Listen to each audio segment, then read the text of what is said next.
Hi friends! MR service home tech. இப்ப நம்ம என்ன பார்க்க போறோம்னா, ஃப்ரிட்ஜ் ப்ராப்ளம் சொல்லியிருந்தாங்க. கஸ்டமர் கால் பண்ணியிருந்தாங்க. போய் பார்த்ததுல, ஃப்ரிட்ஜ் வந்து நாட் ஒர்க்கிங்ன்னு சொல்லியிருந்தாங்க. ஃப்ரிட்ஜ் பார்த்தீங்கன்னா, ரன்னிங்கே ஆகல. லைட்டும் எரியல. பின்னாடி வந்து பார்க்கும்போது பார்த்தீங்கன்னா, கம்ப்ரசர் பக்கத்துல ஸ்டார்டிங் ரன்னிங் சொல்லுவாங்க. அதாவது ரிலையபிலிட்டின்னு சொல்லுவாங்க. ரிலையபிலிட்டி தான் ப்ராப்ளம். செக் பண்ண பார்த்ததுல ரிலையபிலிட்டி போயிருக்குது. இந்த ரிலையபிலிட்டி புதுசா மாத்தியிருக்கிறோம். வாங்க பார்க்கலாம். ரிலையபிலிட்டி புதுசா மாத்தியாச்சு.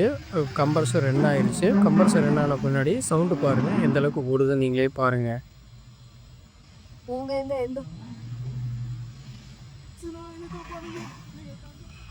ரன் ஆயிருச்சுங்களா? பார்த்தீங்களா? அதே மாரி பல்பும் மாத்தியிருக்கிறோம். பல்பும் மாத்தியாச்சு. இப்ப வந்து ஃப்ரிட்ஜ் ரன்னிங் ஆயிருச்சு. நீங்களே பாருங்க.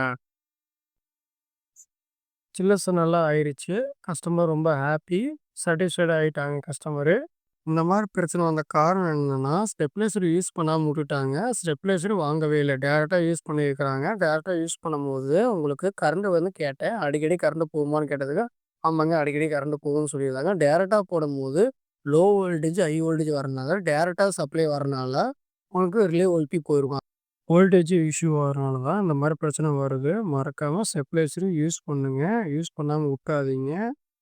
நெக்ஸ்ட் வீடியோ இதே மாரி போடுறேன். லைக் பண்ணுங்க, சப்ஸ்கிரைப் பண்ணுங்க, பெல் ஐகான் டச் பண்ணிடுங்க.